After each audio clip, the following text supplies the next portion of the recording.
Okay, here we are. We're back. Ben. And it's the Culture Club Show half hour in which two members, half of Culture Club, talk for 30 minutes.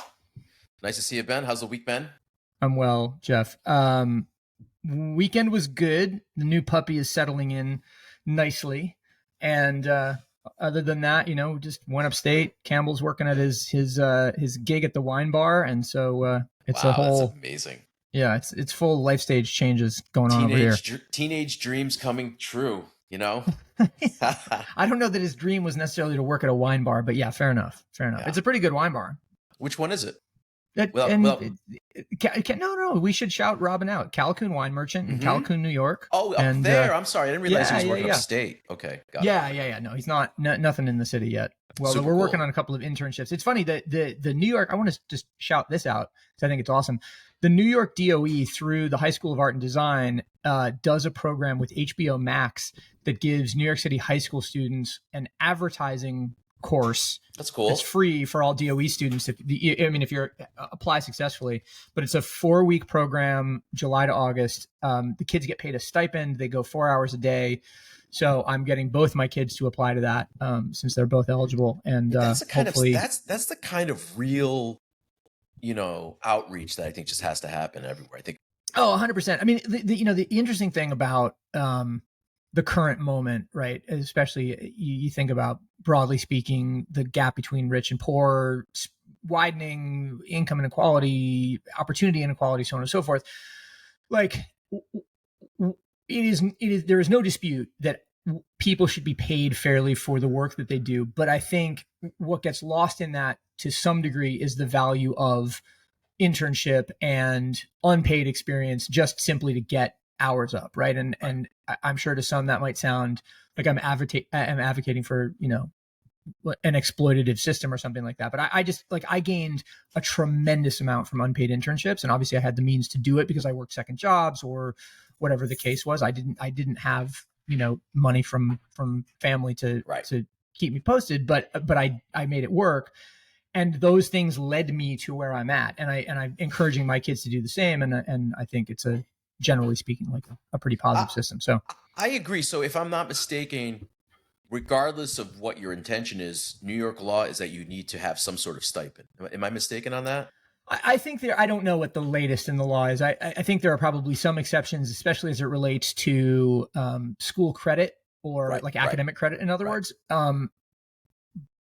But it has definitely changed in the last 10 years from when you and I were teenagers and getting our first internships, when it was just like the free for all. Ben, that was like 30 years ago. Wasn't it? Okay, fine. 30 years ago. I'm so excited, by the way, that in July, I'll be old enough to wear a 49ers jersey. That'll be so exciting. Yeah. Well, welcome to my world. I got to get Hunter Moreira to send me one of those. Super cool. Ben, what's been going on in the news? What's going on in New York? A lot going on. I think the big conversation that you and I talked about just before getting on the air was... is pant sizing sexist? Well, that's Vanessa's story over in the New York Times, which you can talk about as well. And yeah, let's start there.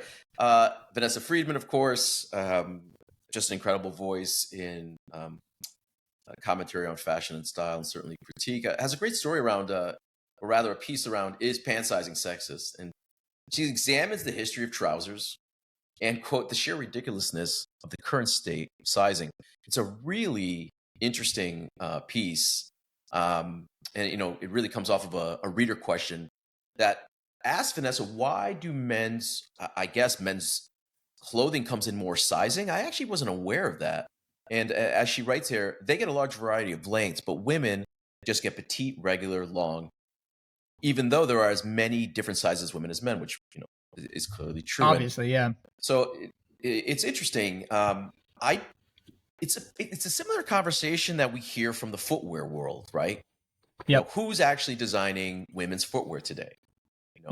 There's actually a great piece around Caitlin Clark joining Nike and what their plan is around the footwear. If you saw that story as well, and women's basketball shoes are selling better now than ever before. And I think I don't believe it's a stretch to say that they are selling to men to some degree too. Sure, absolutely. So sizing's always been a problem, and or rather, sorry, not sizing. I think from some extent, the representation of the product being developed by, right, familiar pink face. Right, pink it and shrink it being the old trope.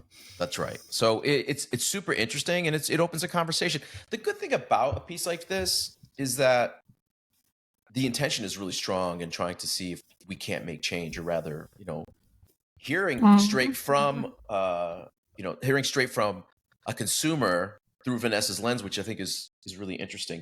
Yeah. The thing that struck. Oh, sorry. Go ahead. No, go ahead. I was simply going to. I was going to close out by saying that for me, it's maybe something I've never really thought that much about.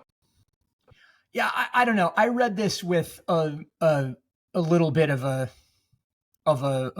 gimlet eye. It meaning like the essence of the question essentially is, why don't women get multiple lengths?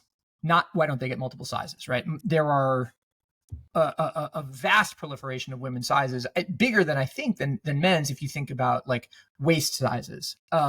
But this particular question is asking about lengths, and the supposition is that men would have, let's call it from an inseam level, a 28 up to a 38, pretty evenly represented. As somebody who is a pretty true like 31 inseam, I don't feel like I'm particularly super served. Like I'm either cropping or cuffing. Always. And beyond that, I also think this is really a question of just like MOQs, right? Minimum order quantities, literally the amount that a manufacturer can produce in a particular size, length, right, whatever, cut, etc., right, in order to do it. So I think this is a little bit of a red herring. Notwithstanding the fact that, of course, everybody wants things that fit them, right, and should get things that fit them made available to them in the marketplace. So I don't know. I just find it funny. I do think the newsletter writer Emily Sundberg said something to me when we talked a few weeks ago about how she was concerned that the New York Times was taking too many of its stories from TikTok. And I don't know that this story was taken from TikTok. Obviously, Vanessa has been at the paper for longer than TikTok has existed. But what I do think is interesting is the way that the headline is written. It is definitely a troll, and it is definitely intended to be, New York Magazine, The Cut, Vulture style, like which get the socials up type thing.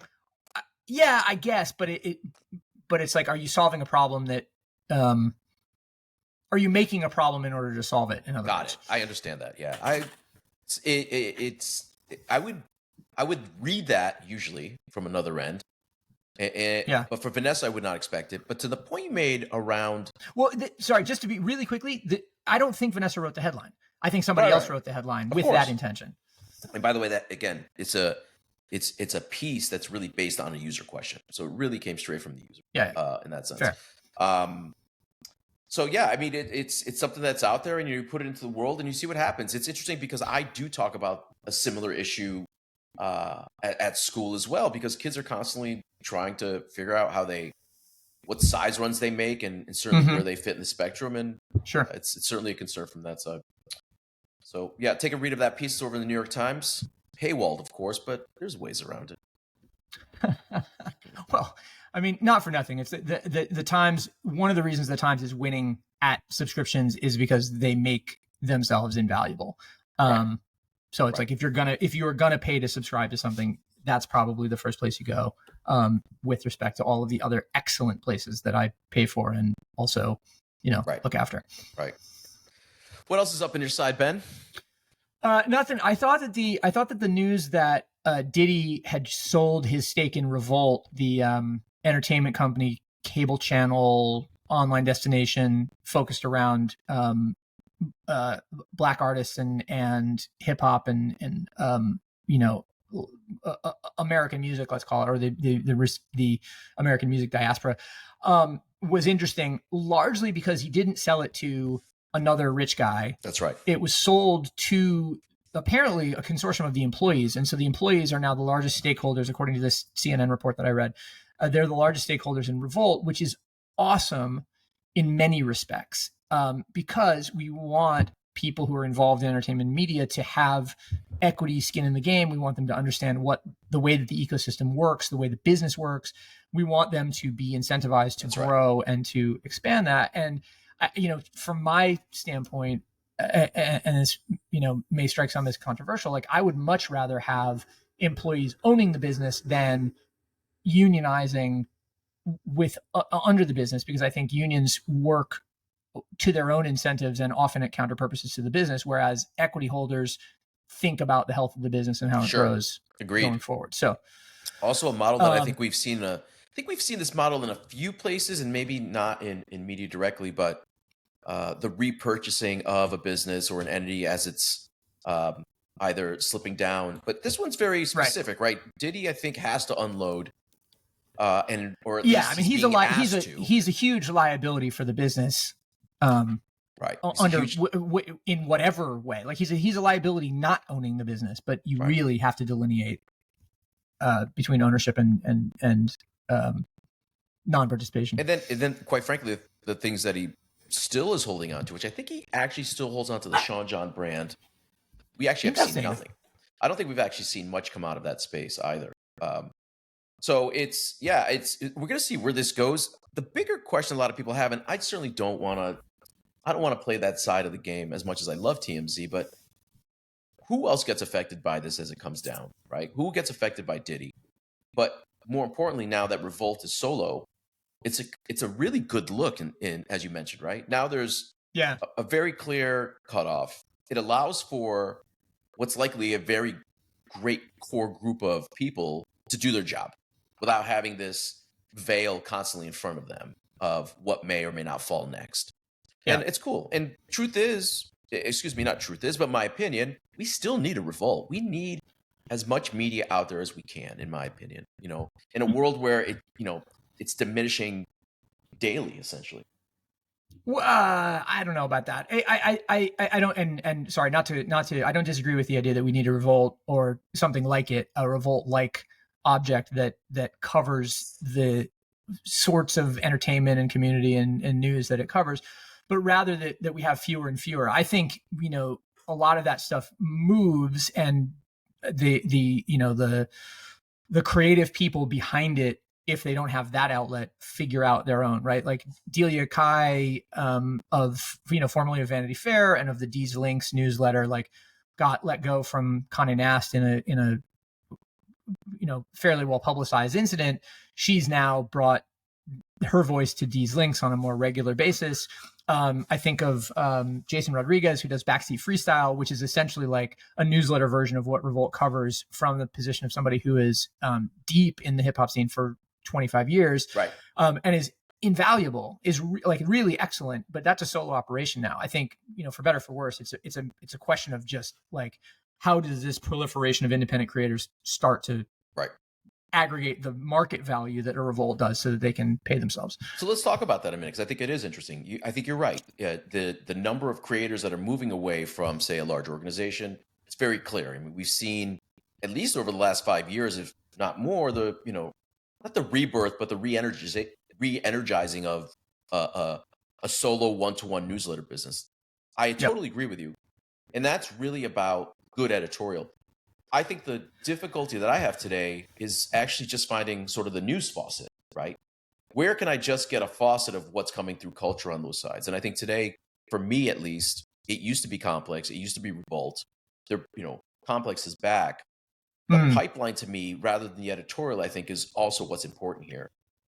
Well, it's funny you should say that. I mean, on the one hand, for two reasons, right? One, because I think there are lots of those sources readily available, many of them legacy brands that we have turned to for a long time. And we were talking off mic about how some of these stories that we wanted to touch on today were from Hypebeast, and how Hypebeast is like a news source. I would have said the same thing, or I do say the same thing about High Snob. I say the same thing about Casey Lewis's After School newsletter. I say the same thing about... Wait, what's After School? I don't have that one.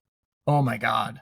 Guys, if you're not subscribing to After School, you are blowing it badly. Afterschool.substack.com.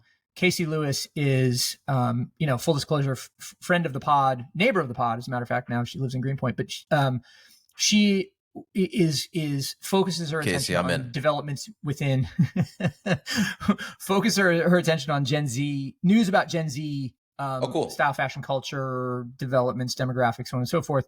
But it is an invaluable lens, and Casey applies a little bit of analysis to it every morning, but not too much, and then does these huge digests on Sunday that are like much deeper dives for paid subscribers. Anyway, After School, just amazing. And Casey has gotten a lot of flowers recently and deserves even more. So anyway, everybody should go sign up for that one. Very cool. I want to talk about this Netflix relaunch, or at least I guess a reboot of That 70s Show, or at least they're calling it the 90s show. Sorry, the 90s show. Is it me, or weren't you just scolding me for not remembering how many decades it's been since these things were on? Like, no, it's crazy. My mind immediately thinks about the implications of this show and, like, you know, what came in the public eye around, you know, former cast members, which is interesting. But I mean, obviously, Valderrama back in the day, but then obviously Danny Masterson literally going to jail for abuse, his conviction on abuse. So, like, it's amazing to me that we're still in kind of that 90s vibe. Like, people are still very much reminiscing on that space. Certainly, I talk about it in my class as well. Kids are still touching it. Go ahead, Ben. Well, okay, so let me ask you a question. It's funny. My son was two of his buddies were over the other day who are pretty into fashion, and Campbell was sort of bragging about it. He's like, yeah, my dad knows what's going on. He knows what's up. He's like, Dad, what's the next big thing in fashion? And I said, I just read something. And I think, in fact, I read it in After School about the next wave being Y3K. Now, I don't know what that is. Okay. Any guesses as to what Y3K is? Y3, I mean, in the traditional sense, it would have to be, a millennia from now, but I don't know. Fill me in. Yeah, well, no, I don't know. That's the whole thing. I was just like, is that? I mean, it's not Andre 3000 core, I don't think. No. And maybe Casey needs to come on and tell us more. Yeah, well, yes, I'm happy to ask her. The other thing is, it's like, you take the elements of the silhouettes and elements of Y2K, and then you make it futuristic, so silver. Like, it's Y2K but silver, right? That's amazing. Like, it's amazing. Maharishi pants, but they reflect. If I look around my classroom, I'm not seeing that much silver. I have seen some silver boots, and the conversation that they're having, is much more around why corsets are now in Zara. And second to that, what comes next? They're constantly having that conversation. It's great that your son thinks about that too. And it's funny, that's the question that I feel like I hear the most, or am asked the most, that I really take some time to, it takes a little bit of time to kind of figure out, like, what's going to be. And maybe sometimes I'm not paying as much attention as I should. But with that said, go ahead. Well, I was just going to say, I mean, one of the other stories that you shared from Hypebeast was this, could a Taekwondo shoe be Adidas big neck retro sneaker? And this is, on immediately following the announcement yesterday of the Throwing Fits collaboration Samba. Now there are people out there in the world who would say, the Samba has been washed for a year. And yet you have guys that are at the vanguard, theoretically, of men's style, not necessarily fashion, but of style, coming out with an edition today. Now, we know footwear development cycles are really long, and that, when they chose the Samba, it probably wasn't washed in any corner. But nonetheless, like, the way trying to predict the length of these cycles and the recurrence of these cycles is that's either a fool's errand or a very, very smart person's game. But the colorway is unique. I think that's what makes it special. The colorway is great. No. I mean, look, I think it's cool. I'm into it. It's a little. As someone who is approaching a 49ers jersey, it's a little bright for me in particular. Right. But do you think, Ben, for those guys in their audience, I think it's great. Ben, do you think that trend moves quicker with women than it does with men? In the sense of, when Samba was embraced, it was fully embraced by the female demo. You saw it everywhere. And certainly we saw it on guys too, but I felt like it definitely was more embraced by women. Do you think that embracement was a little different for guys like you and I, because quite frankly, I love Sambas, but there are plenty of other great shoes like that Taekwondo piece from Adidas that are just as interesting. But to the public Yeah, I mean, I'm eye, going to differ with you there. I hate all of those flat shoes. I think they're all stupid. I mean, I wouldn't call the Samba a flat shoe. I wouldn't call the Gazelle a flat shoe. I think those are the kind of as low as I can go. So you don't thing. do handball. You don't do handball. You don't do Special. The Special. Well, I don't. The Special is the same. The Special is a Samba. I mean, come on. That's a Jedi mind trick. But you make it in all kangaroo leather, and so it's now it's no. The difference is, I think the difference is actually in the sole and where the pressure points are. I think that is actually the difference. Okay, got it. Herzog Ganorak, got it. But yeah, but like these kind of, but the like the race car shoes and the Taekwondo shoes and those Dries things that came out recently, and all of that super flat stuff. The Tiger 66s. I can't do it, and it's not because I am, of average height. It is just because I think I don't like the profile of those shoes. It's not for everyone. Certainly, you definitely wear footwear that's extremely elevated. That's not for others either. I think it is a little bit of a reach. Do I really need to hear it as a handball story? I don't know. I think I want to hear it as a culture story and a lifestyle story. Yeah, right? For sure. That's what made Special super interesting to me. And also when you look at the storytelling, even around Air Max 97 and their connection to Italian rave scene or disco scene, and those are the stories. Like telling me that it's a Taekwondo shoe, like I don't care. It's funny you should say that. I mean, look, Adidas in particular, and particularly with these retro models, like all of these things were designed, to your point about pressure points for handball, they were all designed specifically for athletic purpose. They were designed at a time when manufacturing capability was limited. And so, yes, you have things that are, broadly speaking, very similar. But just to drill in for a second, I am not aware of the Air Max 97 Italian rave scene connection. That's a new one for me. I'd love to talk about it. There's actually a short book that was published around the same time by an archivist in Italy. But if you about look the same time as what?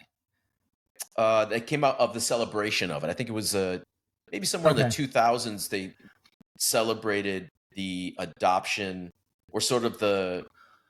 So right. So this is the Air Max 97, which obviously came out in 1997. The Silver Bullet, the famous shoe that had the full foot air pocket underneath it. Right. So revolutionary in that regard, but also revolutionary because it from a aesthetic perspective, it looked very different. And to the Y3K thing, it was this very bright reflective silver, which was so it looked unlike anything else.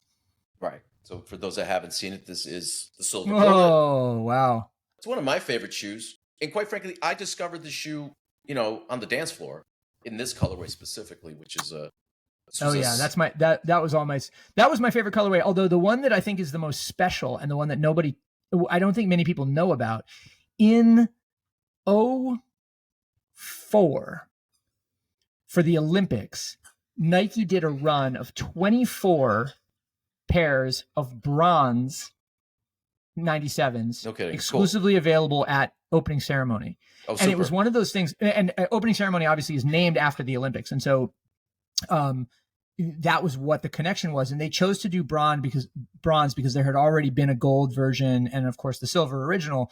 But they were only 24 pairs and they were available at retail. Like you just never ever see that anymore. You don't see that anymore. But I mean, there's amazing storytelling around Air Max culture in general. We basically look at, and if I could be wrong on this, and anybody that's watching or listening, like correct me, but Italy was Air Max 97. Northern Europe, like, Amsterdam, Scandinavia, I think was the Air Max 90. And then the Air Max 97, it kind of lived somewhere there. Maybe it was the French scene, but certainly. Wait, you just said the 97 was Italian. Sorry, 95, my apologies. The 95. The 95 is huge UK shoe. UK shoe. Super huge in that side too. So it was really interesting where the adoption of Air Max was around Europe. And clearly we don't see that anymore, right? Because we can all get our hands on essentially any product. Mm-hmm. But those were great days. But yeah, I think the Air Max 97 is a shoe that's super interesting. But and again, I love it not necessarily for its technology story. It's about the culture story, right? And the same is with this Taekwondo shoe that we see coming out from Adi Original as part of another retro line. Like, for me, cool, it's Taekwondo, but I want to hear the story. I want to know how it affected culture. Ben? Well, I mean, I don't know. Maybe it didn't. Maybe it didn't. Yeah, I mean, it's an early 2000s model for Taekwondo. The interesting thing about it, so this is a laceless version. It has a sort of a lace cover similar to what you might have seen in an old skateboard shoe, or what Adi did in the Adi Pacer, which was the running shoe from 85 that had the micro clock embedded, a micro pacer clock embedded in the tongue flap. But it also is very similar to, like, I had a pair of Copa. I think what is the famous Nike soccer shoe? I can't think of it right now. Copa 9? No. That's no.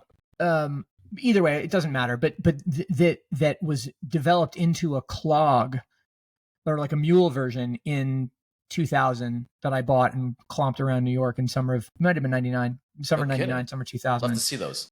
Yeah, I'll have to dig them up. They have appeared on Mule Boys, predictably, but my point more so is, it's like that this sort of slip-on, low-profile lace cover thing was very of the moment at that time, and so sure.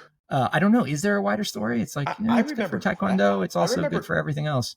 I'm sorry, there's not, and that's fine. If there's no story, there's no story. I actually think back to that time. I think of early Gravis slip-ons. I really miss those.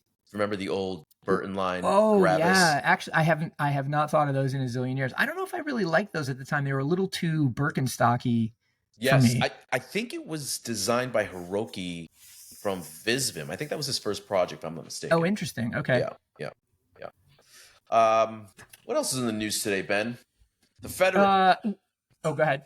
No, I love the dog chiming in with, I mean, yeah, sorry about that, guys. No. For those listening at home and haven't heard the story, I have a 12-week-old puppy who is not interested in conforming to podcast rules. The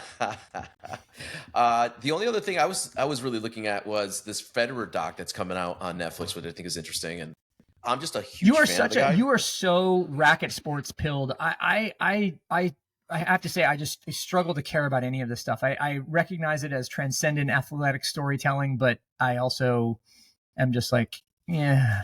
It's interesting for me. It's not necessarily about tennis as much as it is about, like, a titan in a sport. Yeah. And what that exit looks like. It's got to be the most difficult thing to do. To step away and say it's time to go. I don't know, man. It's funny you should say that. Like, I maybe it's the age we came up in, but the idea of going out on top really appeals very, very strongly to me. And I not having been given that chance exactly, I don't know how I would feel on the precipice of it, but it feels like it would be very attractive to me. Right. Me too, to be honest. But listen, sorry, Ben, but neither you nor I are playing at the caliber this guy's playing. I think it's for me, it's clear that for him, like, it was very well planned, and of course it has to be, because we see too many times where athletes are just not, complacent with those changes. Certainly Tom Brady's the biggest example, and the truth is, maybe Tom Brady, whatever he wants to do is what he wants to do. He feels right, he does it. But to many others, once you say go, you go. LCD sound system as well. I really funny. Can I just tell you something quickly about that? Is we've got a minute to go here in our half hour. So I watched Meet Me in the Bathroom, the film, the other night, which I had never seen, despite it being made within the Vice auspices when I was there. But I was reminded of it because Eddie Brannon, who had been the editor of the Fader in its time, 2002 to 2004 roughly, put up a post on LinkedIn about how the Fader had hit 25 years, and he went through some of the stories that he worked on at the time. And it reminded me of going to the Fader offices in 2002 when I came back from Australia and having him play Losing My Edge for me for the first time. And it was one of those moments where, like, a song changed my life type thing. Yeah, for sure. I know that feeling. But watching Meet Me in the Bathroom, it's funny because I don't know that they haven't bowed out, I guess is what I'm ultimately saying. Like, they haven't bowed out. I'm glad they haven't. They claimed that they were going to, and then they didn't, and then they claimed they were going to again, and then they didn't. And God bless it. Like, it still I understand sounds good. It doesn't well, of sound course, bad. Keep going. I suppose that's true. If it sounds good, keep going. Ben, we've wasted another half hour. Thanks. I wouldn't call it a waste. We've arrived at our new axiom. If it sounds good, keep going. It's been great. We've covered a lot today, and certainly there'll be more next week. For those that are watching the pod, thanks for being here with us as well. Do us a favor, subscribe to Culture Club Show on Spotify or your favorite podcast player, and follow us on Twitter, Instagram as well. It's a good place to get some updates as to what's coming next. Ben? Yes, sir. Summer's here, bro. Go enjoy New York. All right. I'm going to go enjoy New York and, I don't know, stay cool in Miami, as if that's possible. See you, Ben. All right, dude.